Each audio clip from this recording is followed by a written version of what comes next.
tick-tock clock, how many times does it go tick-tock? Ticking all of the night time, ticking all of the day.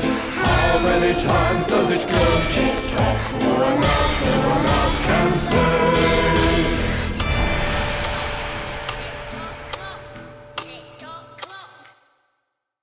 21st Century Entrepreneurship with Martin Piskarik. Hi, Phil. How are you? I am great. I'm happy to be here. Thanks for being on a 21st Century Entrepreneurship. Tick-tock clock, how many times does it go tick-tock? How would you describe yourself? So you are a professor. You are everything. I'm not a professor. I would describe myself as somebody that has learned what living and working on purpose means for me. Mm-hmm. And And can you define it, please? Yeah, it's actually a journey I've been on for 52 years that actually started in January of 1968, a month after my mother died.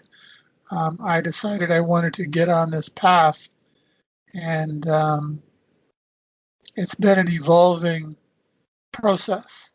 So for the last 20 years, I've worked with executives and organizations around the world, helping them to develop their authentic leadership and emotional intelligence. Oh, great. So left brain, right brain, and the bridge between. Yeah, that's a good way to look at it. Can you tell us more about left brain, right brain? What does it mean to you? Well, I think it's actually I talk about it in terms of intellectual intelligence versus experiential intelligence or emotional intelligence. Our results are largely based on our level of consciousness, and we're actually only conscious about 3 to 5% of the time. The rest of the time, we're relying on our habits to create our behaviors and results. So if we want better results than we're currently getting, we need to develop better habits. And that's a process that requires us moving outside of our comfort zone. And when we do that, there's a part of our brain called the amygdala that's been operating pretty much the same way for the last 500 million years. And its primary function is to keep us alive, keep us safe. The way it's done that is it tries to ensure that we never leave the comfort of our cave. And when we do that, if we do that, it secretes a hormone into our bloodstream called cortisol, and that causes our prefrontal cortex, or the executive center of our brain, to shut off. And we normally go into fight, flight, or freeze mode. And when we do that in conflict situations, people die. And when we do it in business or personal situations, relationships die. We burn trust. So this is becoming increasingly important. What I want to say about this is that if you think of your amygdala as a very frightened 4-year-old child, our emotional intelligence acts like a big brother or a big sister to quiet the amygdala response down and better enable us to feel the anxiety that change and innovation creates in us and move through it towards our desired result, as opposed to allowing our anxiety to control us. So that's why more and more organizations, more and more individuals and organizations are moving in this direction, because we have a tsunami of change coming at us that some scientists have estimated we could experience the equivalent of 20,000 years worth of change, or 200 centuries worth of change in this century. So change has gone from being occasional or episodic to exponential, and we've got a 500 million year old brain that doesn't like change. So we have this tsunami of change coming at us that we can't get out of the way of. And the only thing we can really do to position ourselves to be able to surf through it is the development of our emotional intelligence. So that intellectual intelligence is great, and that's what our educational employment systems have primarily focused on. But what's really been lacking and what's increasing in importance is the development of our emotional intelligence. And that's an experiential process. It's not an intellectual process. And when you combine the two, you can experience dramatic increases in results. So that's what I've been helping executives and organizations do for the last 20 years. We go together, it's all I know, side by side, is how we grow hand in hand, through these times, we'll fall and rise. We go together.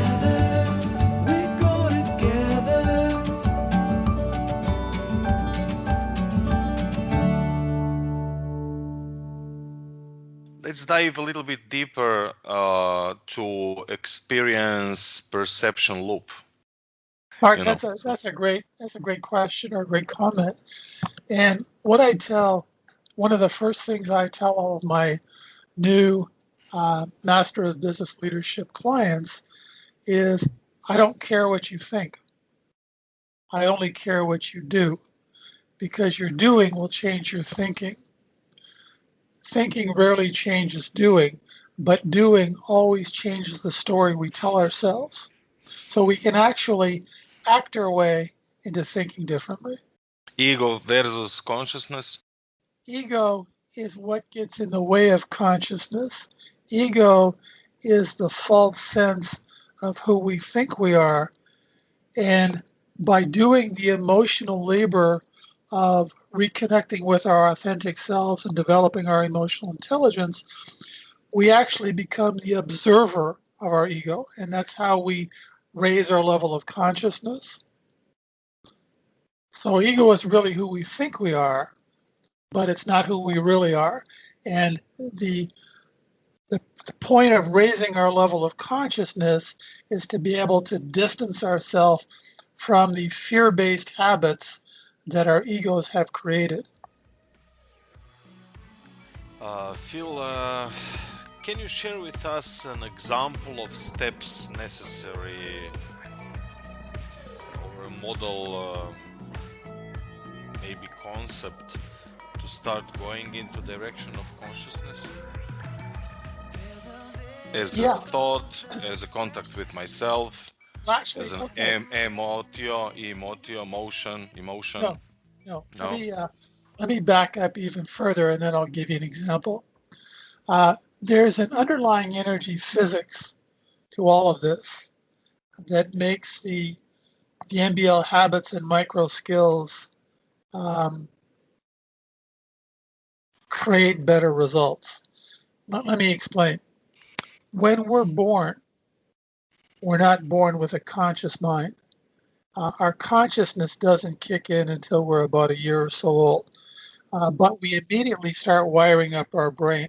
We immediately start creating the neural network pathways in our brain that become our habits in order to survive, in order to get food, in order to fit in. And a lot of those habits that we start creating before we're even conscious are what I call victim habits. They're habits that cause us to give away our energy. And when we do that, and we do that in a myriad of ways, and I can go through, we go through this in the NBL program. When we do that, it creates an energy deficit in us. And when we are giving away our energy, at the same time, we are simultaneously needing to replace the energy we're unconsciously giving away by stealing energy from other people. And that dynamic is going on inside of everybody, everywhere, all the time. So in the NBL program, the Master of Business Leadership program, I show the participants how they're giving away their energy, and I give them better habits to practice to stop doing that. And when they stop giving away their energy, their need to steal the energy of other people goes away. So in this process, simultaneously, you're reconnecting with your authentic self, you're developing your emotional intelligence, and you're raising your level of consciousness. It involves learning to lower our walls by becoming less resistive, less judgmental, and less attached to outcome. And another word for that is enlightened. So as we learn to stop giving away our energy, that enables us to lower our walls. We become less resistive, judgmental, and attached to outcome. So we're raising our level of consciousness about what's going on inside of us and around us as we move towards enlightenment. As a matter of fact, see, when we raise our walls, we become blind to reality. We become blind to what's going on inside of us, and we become blind to what's going on around us. But as we learn to lower our walls, not only do we reconnect with who we are, but we're actually able to see what's going on with other people better than they're able to see it themselves, because their walls are still up. They are still blind to the reality of the present moment. So this process and what happens during the course of this process actually creates inspirational leaders that are better able to be of service to others. Okay, and what's the reality? The reality is whatever is happening in this moment, not what our ego would have us believe is happening, but actually what exists. Without the reality of the present moment, being able to observe the reality of the present moment without resistance, without judgment, and without attachment to outcome.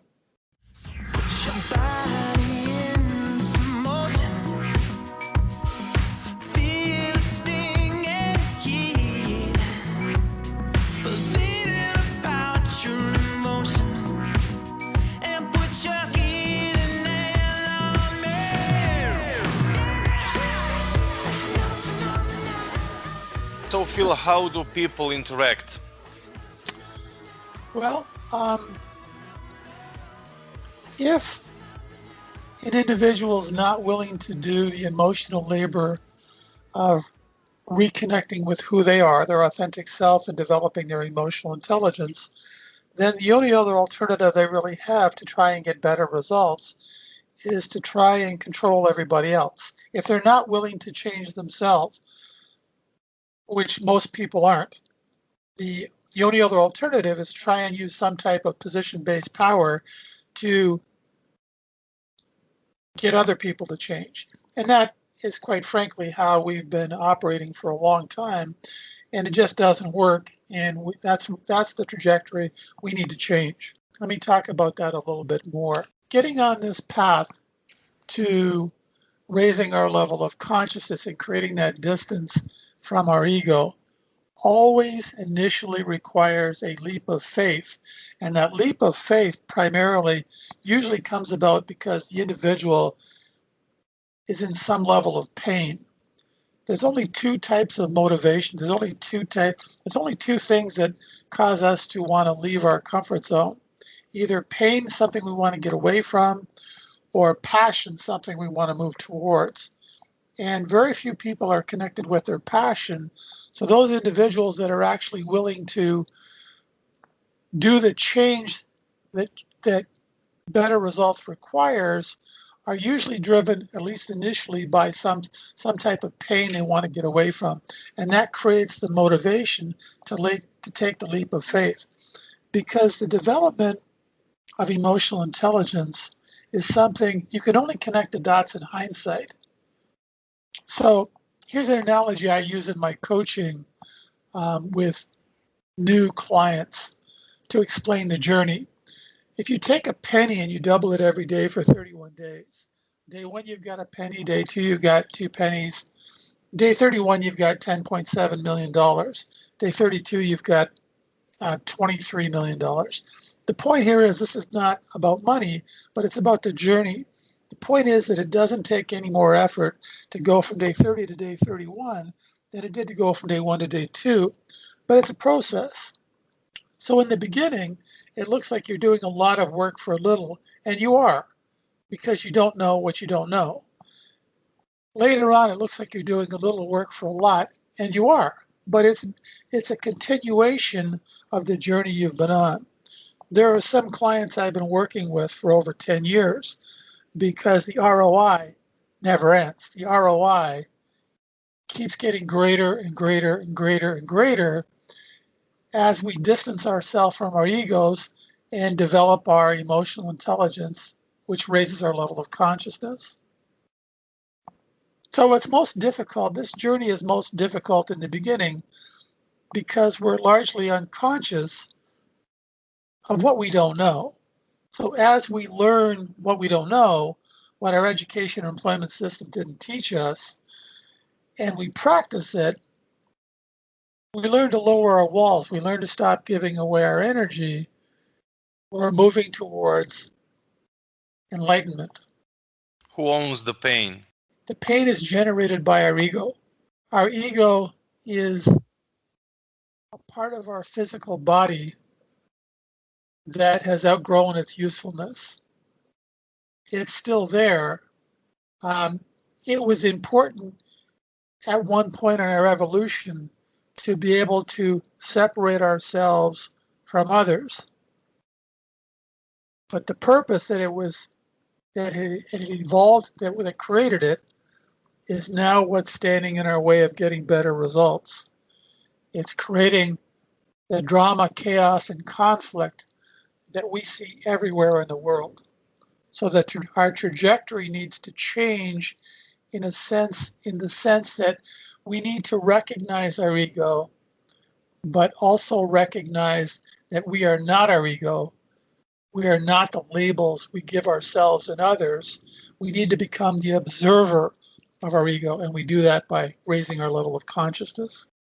When are we starting developing our ego? Around 2 years, more or less? When we say no, when we say first time no? That's a good question. I don't know exactly, but it definitely is early on. And we start to we start to view power as external. We start to think that there's something out there we need to complete ourselves. And that's not true. Our answers have always been right under our nose. And the pursuit of who we are by looking externally, we're looking in the wrong direction. We need to be looking internally. We need to connect with our authenticity and emotional intelligence. So in a sense, our educational system and our employment system and our institutions have had us moving in the wrong direction. And the day will rise tomorrow. I stand on my own 2 feet. We're moving in most ancient sorrow, and just begging to be free now. So put your body into motion. Feel the sting. Mostly people with low level of awareness use their manipulation and power for keeping the world going as it is going at the moment. With starting being more aware, what happens with my power? Your My intellectual power, my emotional power, what kind of power do I have? You have incredible power. As a matter of Okay. fact, your power, your light is much more powerful than you could possibly imagine. You have everything you need. We all have everything we need. Most of us are scared to death to allow our real power, our real authentic self, to come forward. We try to fit in. We try not to make mistakes, and we become prisoners of our comfort zone, and our expectations and our desire to serve becomes less and less as time goes on. What would be first steps to go to this comfort zone? Whenever we leave our comfort zone, we enter a discomfort zone. And that's the anxiety that our amygdala is producing within us. And it's doing that to try and ensure that we don't leave our comfort zone and that our comfort zone actually becomes our prison. So this is what I call emotional labor, the emotional labor required to leave our comfort zone and move through the discomfort or the anxiety that change creates. That's what develops our authenticity. That's what reconnects us with our authentic self as we develop our emotional intelligence and raise our level of consciousness.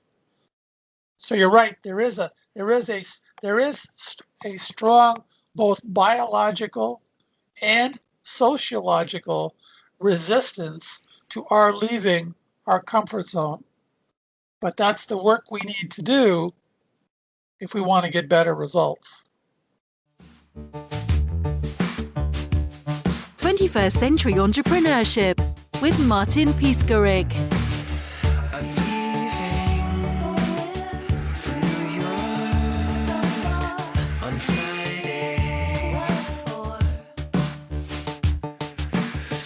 I'm looking in Brooklyn for a roommate. Can I stay? What about the context? We are immersed into everyday context. In the context of our working environments, most of us find ourselves working in toxic environments that are stealing our energy. And we really need these tools. We really need the ability to be in those environments with our walls down so that we're not giving away our energy to what I call the energy vampires around us, that by becoming less resistive, less judgmental, less attached to outcome. See, maybe one of the greatest abilities we have is that between stimulus and response, between whatever happens and how we choose to respond, there's a space. And in that space is where we get to choose our response. And if we choose to respond to the other person with our walls down, that inspires them to lower their walls. See, victims travel in packs. They need each other, but they don't like each other, they don't trust each other, and they can never lower their walls around each other. But they have a codependent relationship where they're stealing each other's energy. But when you introduce an individual into that environment that has the habits and micro skills, has the consciousness to keep their walls down, that creates an inspirational example that inspires people to want to move in their direction and away from the victims. And that's how you actually change the culture within an organization. Cultural change must begin first with individual change. And there's a methodology for individual change, and there's also a methodology for organizational change.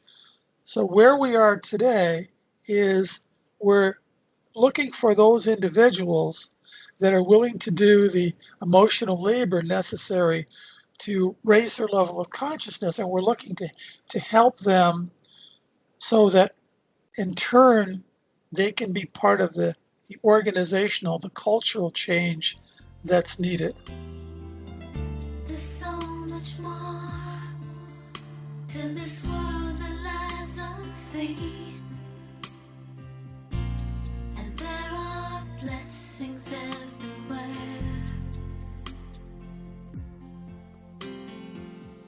And there's no Within organizations, emotions, you can think of emotions as being an energy virus within an organization. negative emotions attract negative emotions. And positive emotions not only attract positive emotions, but they actually negate the negative emotions. See, every emotion has a unique frequency, and it's a form of energy. So that when we're in toxic environments, we're typically surrounded by negative emotions, the lower frequency emotions like fear and shame and guilt. And as we do the emotional labor of developing our emotional intelligence, we move more towards the positive, higher frequency emotions of acceptance and love and enlightenment. So that the people we surround ourselves with can have an impact on our emotions if we don't have the emotional intelligence to stop giving away our energy. See, people that lack emotional intelligence are at the mercy of the people around them and the emotions that they're created. But when you develop the habits and the micro skills necessary to stop giving away your energy, it doesn't matter what environment you're in, whether you're in an authentic environment or whether you're in a toxic environment, you're not going to give away your energy. So that's why more and more organizations are hiring, promoting, and developing emotional intelligence. For instance, Apple, if you've ever been into an Apple store, if you ask people that work there about their hiring process, they'll tell you that a large part of the hiring process they went through was an evaluation of their emotional intelligence. It wasn't about how much they knew about the Apple products. Apple can teach their employees about the products, but really what they're looking for are individuals with the emotional intelligence to create environments where their customers feel safe, where their customers feel more engaged. And other organizations are doing the same thing.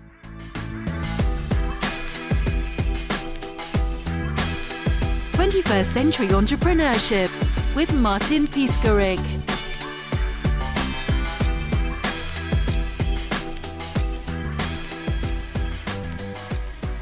We're at a tipping point in our evolution as a species. We have a tsunami of change coming at us, and it has become critically important that we are able to raise our level of consciousness so that we can make better choices and inspire others to do the same. This is the single biggest challenge we have. As we become more conscious, as we learn to lower our walls and stop giving away our energy, not only are we reconnecting with who we are, but at the same time, we're reconnecting with each other. So it's not an either or, whereas our egos would have us think that it's us versus them. It's not. It's us and them. It's all of us. It's me as an individual. It's you. It's all of us. And it doesn't work unless it works for all of us. So we need to understand that the challenges we face are increasingly global challenges that require global solutions. And our willingness to embrace those challenges and turn them into opportunities for change and growth are directly related to our level of authenticity, emotional intelligence, and higher consciousness. So that's the challenge we have before us. Without these abilities, we will continue to battle ourselves and each other. And with the tsunami of change we're facing, we cannot continue on that path. We must begin to change our trajectory as a species and recognize our interdependence. That to make people aware that there is a set of proven habits and micro skills that the Master of Business Leadership coaching program represents. And I would be happy to discuss that with anybody that has an urgent desire for better results. And they can reach me via Skype at MBL Coach. That's MBL COACH. I'd be happy to continue the dialogue. Thank you, Phil, so much for sharing your knowledge and life experience with us today. Thank you, Martin. It's been an honor.